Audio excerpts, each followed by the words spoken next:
وأصحابه وأزواجه وذرياته وأهل بيته ولمن دخل في بيته الكرام أجمعين.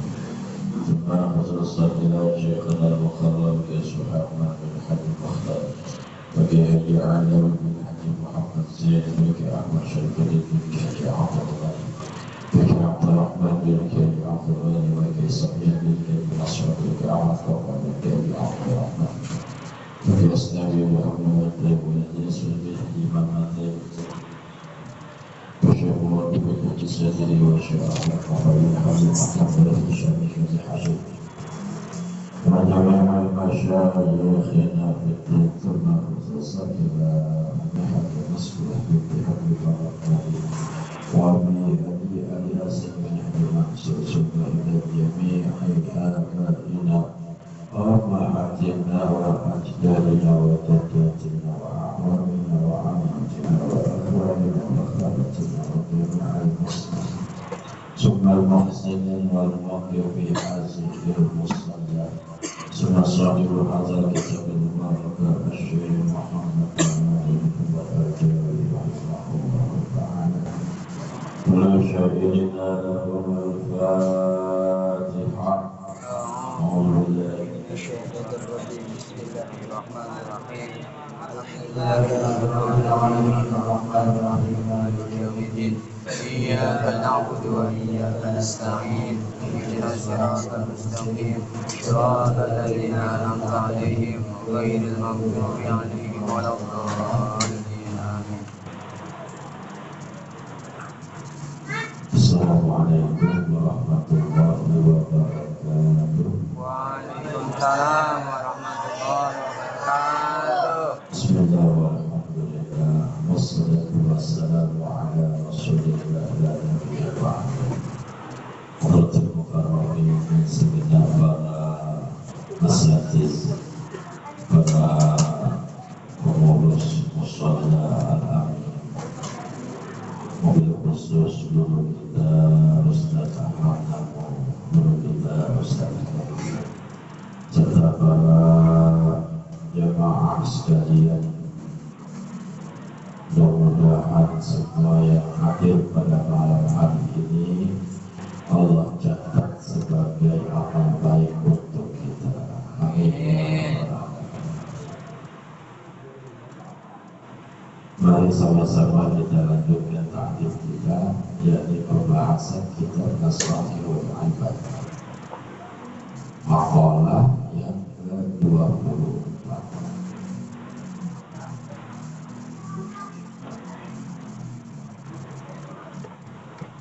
Qala mu'allif rahimahullahu ta'ala wa nafa'ana Allahu bihi wa bi 'ulamihi wa bi asrarihi fid darin amin.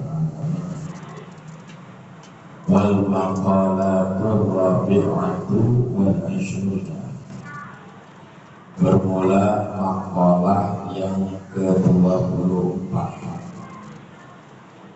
Qala Nabi sallallahu alaihi wasallam, Allahumma shalli wa sallim wa barik alaihi. Mana salawatnya?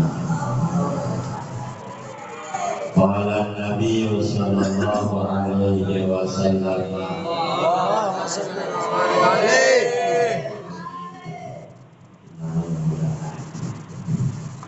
Qala Nabi sallallahu alaihi wasallam,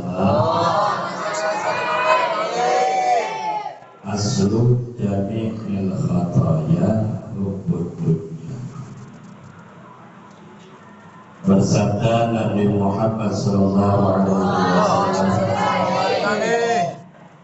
asal seluruh khataya, kesalahan-kesalahan, dosa-dosa asalnya adalah hubbud dunya, cinta terhadap dunia.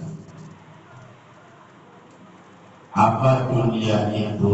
Wahia, bermula dunia, mazada anil hajati, sesuatu yang lebih dari keperluan, itu namanya dunia.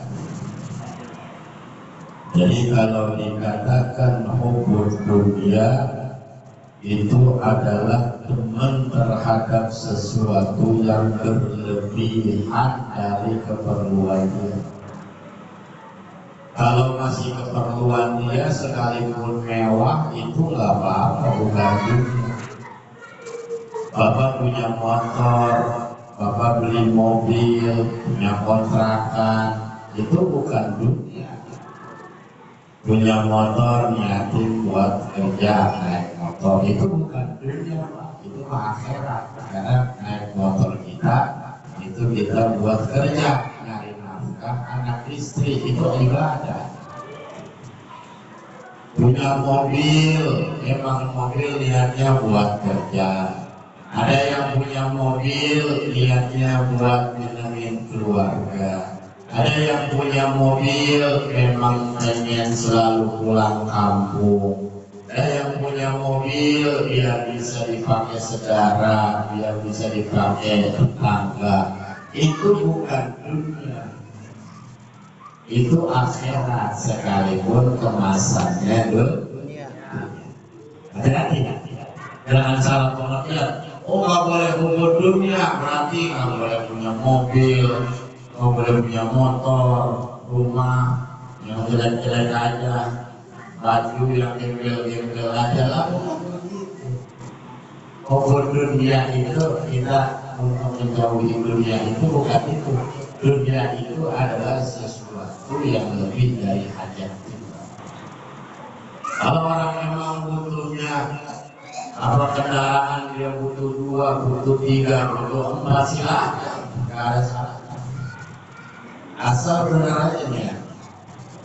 Baginda Rasul Sallallahu Alaihi Wasallam, beliau itu punya onta lebih dari 4 ekor, punya kuda lebih dari 7 ekor, punya kambing lebih dari 100 ekor, dan beliau punya itu semua. Ya memang ada yang beliau beli dan ada yang dikasih. Kalau dulu Pak, itu onta itu kendaraan paling mewah. Iya betul, ya benar. Kendaraan paling mewah. Karena sekarang pun onta kalau yang buat tunggangan itu harganya mahal. Kuda juga sama. Ya kuda yang buat tunggangan itu yang kuda perang itu harganya mahal. Prabowo punya juga harga 3 miliar. Sudah perang, sudah tinggi kampung. Bukan kuda yang kayak di yang dibuat apa namanya hari, bukan kudanya cewek-cewek banget. Kalau kuda-kuda yang buat perang itu mahal, itu nabi punya lebih dari 7 ekor itu kuda. Boleh di-googling, boleh dicari-cari, baca sejarah. Ya, kalau baca kitab susah, baca buku ya susah. Googling aja pada hafal sekarang. Jumlah kendaraan nabi ada berapa? Banyak kalau punya kendaraan pada saat itu. Tapi ya memang semuanya ada. Ya, jadi kalau dikatakan jangan hubung dunia, bukan berarti kita harus jadi gembel. Pakai baju besinya tetap bolong, masih pakai kenapa? Dunia nih. Orang kagak punya. Itu namanya pelit. Orek, butuh kasihan. Itu kuning.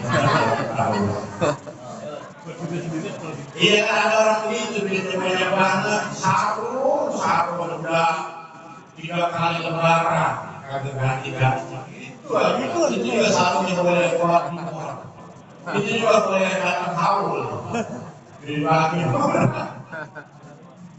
peci, ya kalau beli peci dari warnanya hitam berubah jadi merah. Dipakai baju warna putih sampai kuning dipakai. Kalau ditanya orang ditanya, kita pakai apa adanya aja. Itu apa adanya itu pelit namanya. Kornet, jangan sama orang, sama diri sendiri aja kornet. Ada orang begitu? Iya. Kata dia itu sederhana, gak perlu dunia. Oh salah pengertian. Nabi itu pakaiannya bagus, pakaiannya rapi. Ya tidak hawaki kalau pakai baju, pakai baju lapis 3 ya Pak. Sorban di dada lain, di kepala lain. Ada dia betul ya Allah. Memang ada yang bagus pakai seperti pakai bagus. Itu bukan hukumnya, itulah hukumnya. Kita mau sholat, kita mau ibadah, pakai baju yang bagus boleh. Boleh, itu apa-apa. Tuan Syekh Abdul Qadir Jilani, Sultanul Aulia julukannya, rajanya para wali, lah kurang kaya apa? Seperempat Irak tanah dia, seperempat Irak tanah dia, tanah Syekh Abdul Qadir Jilani punya tanah segitu. Orang kaya bukan? Kaya. Jadi kalau seperempat golongan tanah kita bukan orang kaya kita. Orang kaya berani macam-macam kita. Kan begitu. Itu bukan berarti menandakan bahwa orang-orang yang bahwa dunia itu dia miskin atau orang yang hubung dunia itu kaya. Oh belum tentu Pak. Ada orang miskin juga hubung dunia. Ada orang kaya juga tapi nggak hubung dunia. Jadi jangan dikira kalau yang kaya itu hubung dunia, yang miskin itulah hubung dunia. Banyak orang miskin hubung dunia juga udah mau miskin hubung dunia. Main dipilih ya? Iya, udah pernah kesampaian tapi itu aman-amannya banyak banget hubung dunia ini. Makanya sumber segala penyakit adalah hubung dunia. Kenapa? Supaya di sini adalah penyakit hati-hatinya kesalahan dan dosa. Ini karena hubung dunia. Orang itu Pak, walaupun miskin ada hubung dunia. Kenapa? Buktinya ada orang miskin gak sabar. Akhirnya dia melakukan segala cara untuk mendapatkan dunia. Itu namanya hubung dunia. Nyolong motor, ya pengen dia punya duit, hubung dunia namanya. Udah mau miskin, nyolong motor, kan begitu itu. Jadi jangan dikira orang hubung dunia itu orang mana, apa namanya, orang rumahnya besar banget, begitu kontrakan ada uang itu, mobilnya sampai pagi itu lewat, motornya sampai 12 lewat, hubung dunia itu aja belum tentu. Oleh itu hubung dunia kata-kata tuh, semua itu pengen begitu, cuma beda nasib aja. Jadi kalau kami berita terima Allah. Kayak miskin berada terima Allah Pak. Jadi gak ada yang namanya kalau kata orang pepatah mah nabung pangkal kaya. Karena ada kalau pepatah nabung pangkal kaya. Ya, begitu ya. Apa yang itu menjamin orang yang nabung pangkal kaya? Enggak. Kita nabung dari kecil kita dari nabung sampai kaya begini kan. Itu mah nasib, nasib itu dalam bahasa Arab nasibun, bagian, artinya bagian ismu minallahi, bagian dari Allah Ta'ala. Mau kerja jukir balik 28 jam kerja, 28 jam kerja, kalau yang mau tak miskin aja. Ada orang yang kaya ngapa-ngapain, yang mau tak kaya aja. Kerja kata apa-apa kali mobil kerjanya kaya tapi kontraknya uratnya kayak saja uratnya iya ya Allah ini artinya apa? Ini adalah saya mencoba mengeneralisasi dan saya mencoba untuk memberi pemahaman tentang konsep ini.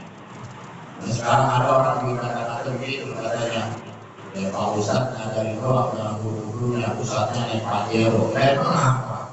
Kalau Ustadznya jadi Pajero cuma ada kali. Terkait kita Pajero aja murah pun tidak tahu. Ya kan begitu bahasanya. Dan kalau kiai, hampir begitu banyak, begitu apa yang begitu banyak. Pantas saja tidak dapat kalau kita mau begitu hebat yang pertama kali tahu. Kayak begitu. Modalnya ada. Jadi ya artinya apa itu kita salah mengartikan dunia. Jadi dunia itu adalah masa dan ada hajat, sesuatu yang lebih dari itu.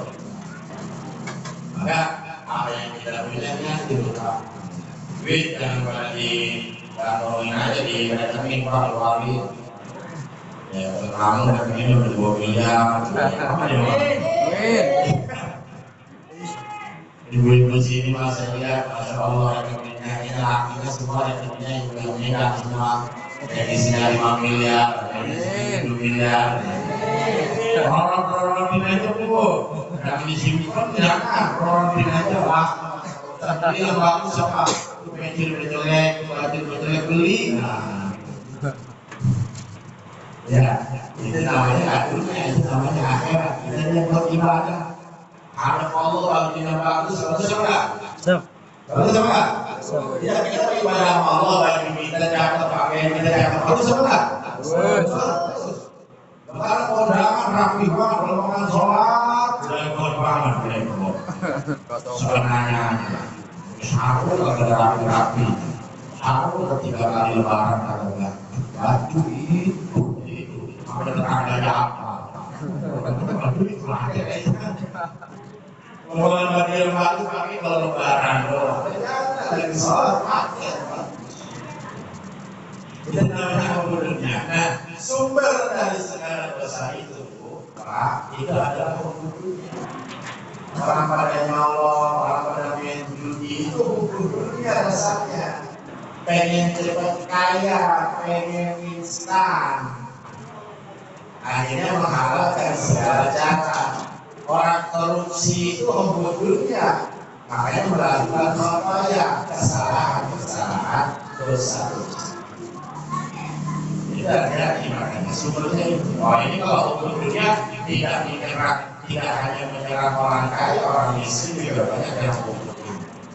Miskin yang tidak salah, itu akan membunuhnya nantinya dia akan berusaha untuk mencari dunia, menghalalkan segala cara. Ini kan menyesal.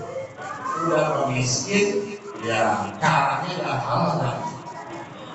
Kalau koruptor mending dia koruptor 30 miliar dia koruptor di penjara 2 tahun.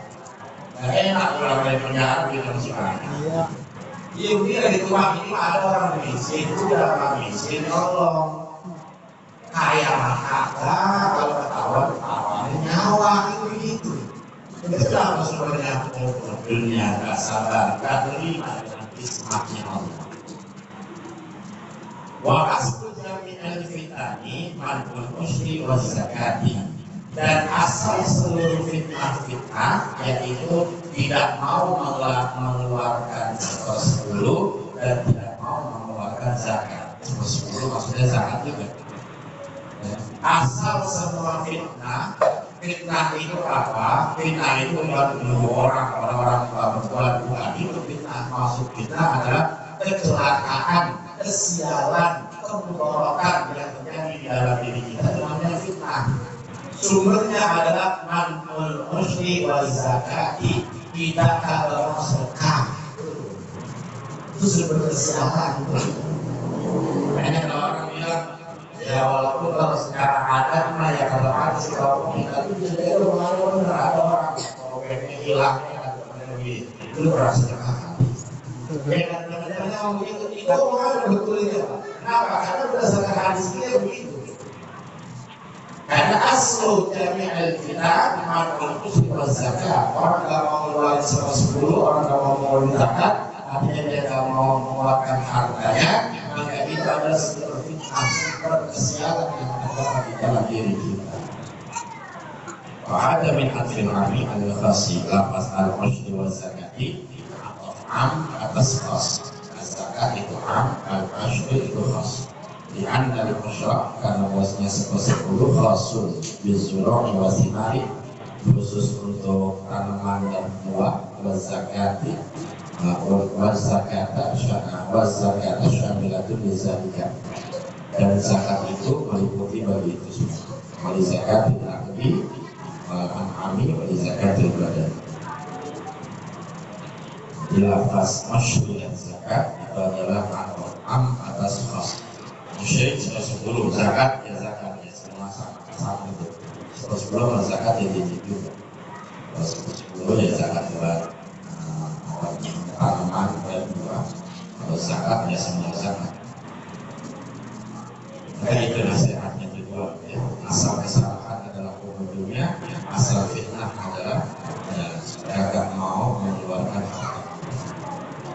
Wal maqalatul khamisatu wal ashruna, dan bermula maqalah yang ke-25 hingga dikatakan al-muqirru bit tafsiri ay al-bil ajzi anit taati abadan mahmud. Dikatakan sebuah maqalah dari ulama al-muqirru bit tafsiri, orang yang mengakui kekurangan, maksudnya bil ajzi anit taati, lemahnya daripada ketaatan, abadan makbul, selamanya dia akan dipuji, dimakbul. Jadi kalau orang merasa dirinya itu selalu kurang dalam taat, dalam ibadah, itu justru akan terpuji. Jika itu jangan suka ngakul, kalau kata orang Betawi bilang, jangan suka ngakul, membanggain diri sendiri. Taksir, kita merasa kita itu lemah aja, merasa kurang aja. Kalau bahasa di dalam tasawufnya ada tawadhu. Tawadhu aja, orang kalau tawadhu itu terpuji. Tapi kalau orang yang dia akul, bahasanya sombong dengan amalnya, sombong dengan ketaatannya, itu kata orang doang hebat, di depannya doang, di belakangnya dicemooh. Dia bilang tuh itu dia ngomong begitu. Oh alhamdulillah sih setiap hari ya sholat duha, kurang-kurang rumah apa-apaan, sholat tahajud alhamdulillah. Makanya kadang gua kalau lagi di kantor, maka gua ada sempat sholat malam tahajud. Jadi kalau dia lagi ngakul dia, ada orang sih, masya Allah, apa ya ini ya, depan, mau gitu, di belakang lah, dicemooh. Sombong amat. Kemudian bodoh, tahajud, Sombong. iya lagi, maka pada merasa belum, padahal lebih terang, pada dia kalau saya mah, apa-apa yang masya Allah orang ulama pintar-pintar banget ya, tidak ada apa-apaan ya. Padahal yang ngomong itu orang pintar, video juga tidak ada apa-apaan. Itu orang mengangkat jempol itu. Oh, orang yang pintar banget, cuma masih merasa bodoh aja itu. Maka al-muqir publikasi makmur. Orang yang dia mengaku dengan kekurangan itu akan terpuji selama-lamanya. Akan terpuji. Jadi Bapak kalau kita mau terpuji di hadapan Allah, itu taksir, al-muqir publikasi. Jangan suka ngakul, jangan suka ngangkat diri sendiri, jangan. Karena kalau ngakul itu dua, kalau penyakitnya satu, penyakit ujub, kalau dia nggak ada orang. Dua, penyakit ria, kalau ada orang. Kalau nggak ada orang, dia kena ujub. Bangun tahajud, orang bodak, dulu bangun, dia mau melomati meja di bodak, dia bangun ini. Wadah. Zikir Allah, itu sampai subuh. Begitu dikira itu bangun dikir, itu rasanya kayak malaikat saja. Nah, ada orang di bodak itu bagus, dua doang. Gua doang gitu. Iya, baik. Inilah yang tidak ada dasarnya. Dia seperti orang kafir sini, merasa paling benar. Tasawwuf wa tafaqaha faqad tazannaha. Dia bertasawuf, berpikiran, bersihin hati dulu, tapi dia berbeda fikih. Maka dia merasa suci sendiri, merasa paling suci, paling benar, paling buah, paling buah, paling buah ada hati. Gua yang paling mulia, gua yang paling pintar, gua yang paling dekat sama Allah. Macam-macam sama gua yang menanggung jarang, gua supaya miskin lu. Allah. Bisa. Ya Bapak coba-coba ikuti majlis zikir. Majlis zikir, ikut majlis zikir itu tapi kita ngaji-ngaji. Gak ada yang pakai mereka. Itu bahaya. Kadang-kadang yang mau main begitu kan. Mantas sorafa, pada kata fafaaf, pada sedapa. Begitu kebalikannya, kalau dia fikih doang, belajar hukum doang, tapi gak belajar tasawuf, zikir kagak, bersinati kagak, mantafakohal, dalam tasawuf apakah falsafah.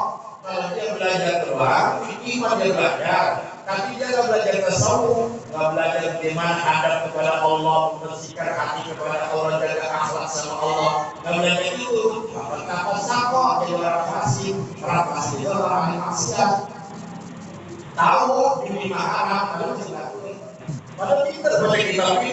kita pikir-pikir, kenapa dia masih lakukan maksiat? Karena dia tidak belajar tasawuf. Kamu belajar membersihkan hati. Jadi bahaya orang ngaji biji doang, tasawufnya kagak, dan menjadi fasik. Kalau orang ngaji tasawuf doang, fikihnya kagak, dia dari sini. Ya sholat katanya sholatnya bener-bener banget, sholat sampai beratus-ratus rakaat, beribu-ribu rakaat. Kalau punya ilmu fikihnya, maka dia jadi zindik. Orang yang merasa benar, orang yang merasa paling ahli, paling dekat kepada Allah. Asal yang benar gimana? Dua-duanya juga syariat, hakikat juga aja. Orang maka sebab apa? Yang masuk dan berpikir apa? Maka itu yang benar kata Imam. Jadi, maka oleh karena itu, pentingnya merasa kita itu kurang ini bagian dari tasawuf. Bagian dari bahasa tawadhu, merendahkan hati. Kalau merendahkan diri kepada Allah, tawadhu. Ada tawadhu, ada tawadhu. Kalau tawadhu yaitu menganggap dirinya rendah, menganggap dirinya tidak lebih baik dari orang lain. Itu tawadhu. Kalau tawadhu dia merendahkan diri kepada Allah. Dia sadar bahwa dia hamba Allah, dia sadar bahwa dia dikuasai oleh Allah, dia sadar bahwa dia hamba Allah. Itu adalah tawadhu. Maka untuk menimbulkan hati itu, ya, maka terus kita latihan, ya, bersihkan hati kita.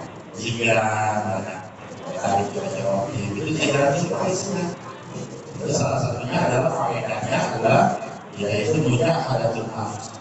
Kita berperang terhadap nafsu kita. Dia lama-lama lagi qalbi wa hati. Yang baca hadis, dia atau hadis sore yang sama. Itu buat seperti apa bersih hatinya. Akhirnya seperti apa? Lebih cepat.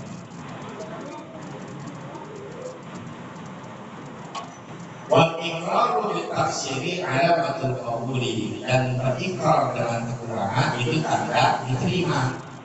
Tanda diterimanya amal. Ya, orang kalau dia ibadahnya merasa masih kurang aja, orang udah sholat rajin, orang rajin tapi merasa ya Allah saya ini enggak mampu soleh, saya juga mampu yang ini. Itu tanda qabul, diterima, tanda diterima. Jadi kita itu disuruh berbuat baik, tapi tidak boleh merasa baik. Kita disuruh beribadah, tapi tidak boleh merasa ahli ibadah.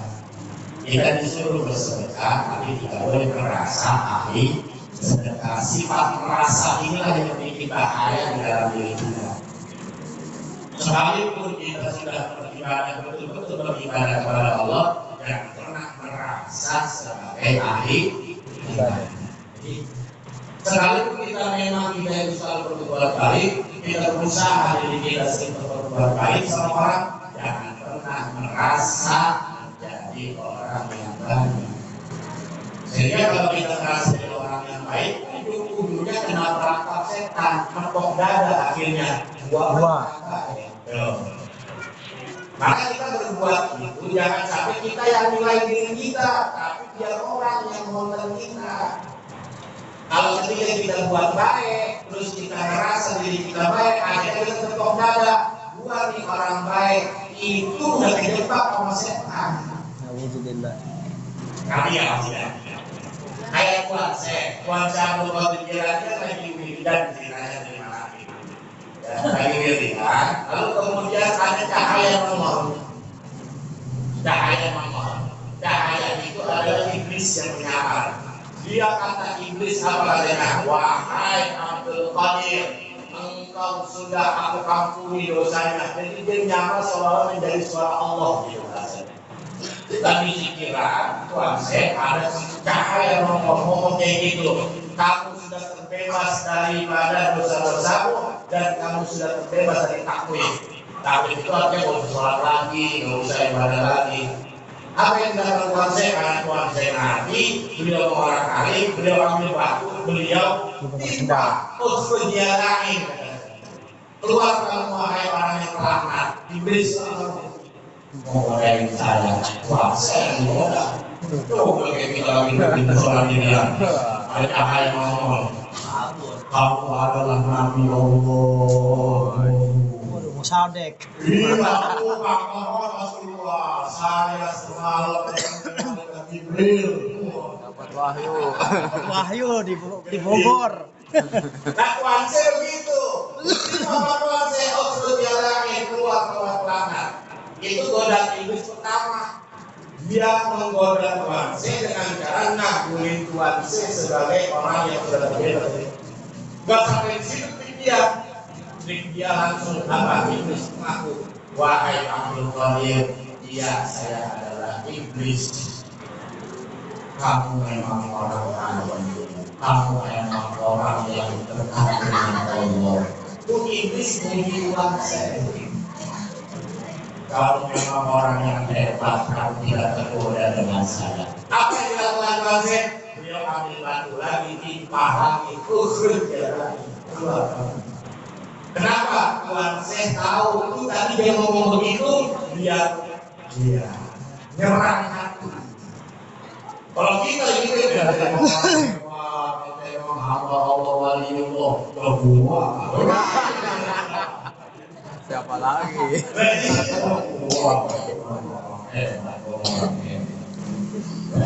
Wah gitu loh.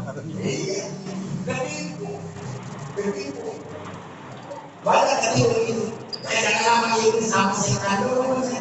Setan apa? Kesurupan di Ngaku. harus menjadi itu. Kita pakai ngomong apa? Dua itu kena itu.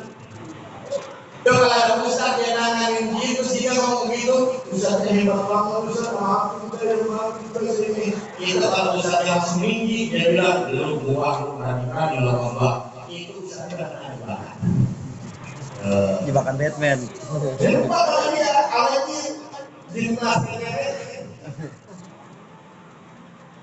kenapa bisa begitu?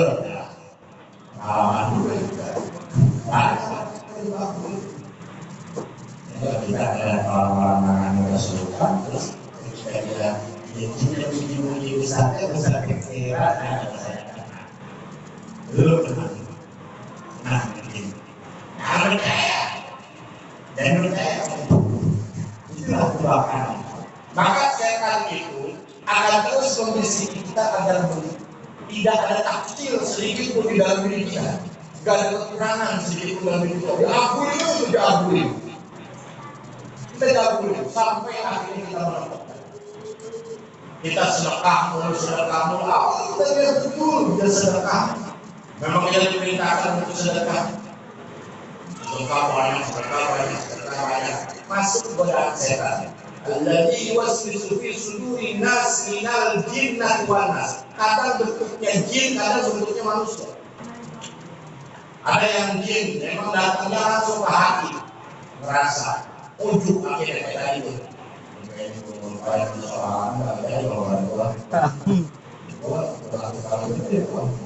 Mau ini karena mau orang, mau sendiri. Kenapa? Jinnati warna sekarang bentuknya manusia. Oh wajib, masya Allah. Kalau haji kamu sholat alami ini, jangan cantik. Kalau di bangga kan, di rumah dia pulang. Beres. Ngomong aja ngomong. Ngomong doang. Itu haji gak kena setan. Maksud haji gimana? Ambil batu. Besok ditaktekin lagi saat. Sudah hilang sama dia.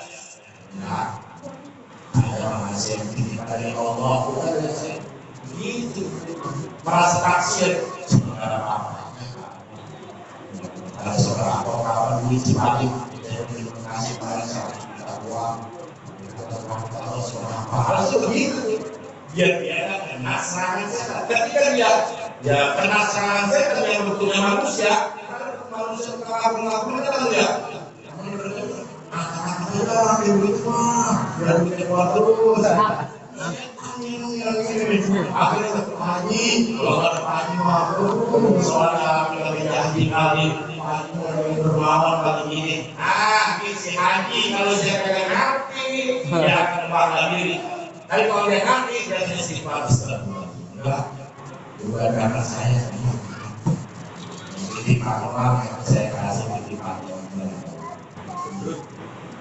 ini ada yang harus ditanamkan adalah al-iqrar bil taksir, selalu mengikat kepada diri kita bahwa kita itu masih kekurangan dalam segala hal, dan ibadah kita, selama kita, berbuat baik kita, sama tetangga. Jangan pernah kita merasa sudah sempurna, sudah baik, maka itu benar kita. Maka disini al-iqrar bil taksir alamatul qabul. Kalau dia berikrar dengan kekurangan, itu tanda diterimanya. Jika dia tadi Pak Haji bilang, ya Allah Haji makasih, nyumbang di sini, ya sama-sama, menjadi timbangan dari Allah Ta'ala. Dia kasih tuh, saya makasih berapa, saya cuma begini doang misalnya, artinya, itu ada kabul, tanda bahwa dia menerima usaha. Dia nggak sombong, tapi tanda tidak diterima sedekahnya, dia sombong setelah bersedekah. Dia berdoa akan terjadi. Berdoa itu alamatul, berarti alamat tidak terkabul. Kalau dia ngomong, ya namun isyarat tidak ada yang mewujudi walau tinggi. Karena bahwasanya orang yang ditafsir itu adalah isyarat kepada tidak ada wujud dan tidak ada kesombongan. Mudah-mudahan kita menjadi orang yang bisa Amin. Amin. Kita harus baca-baca yang literasi seperti ini biar apa? Karena kita sadar dan dari hati harus ada yang bilangin, kita nasihati sama Jum'ah aja harus berani, Jum'ah aja sama saya bawa dan jadi kita saling mengingatkan. Mudah-mudahan kita lebih baik lagi. Amin.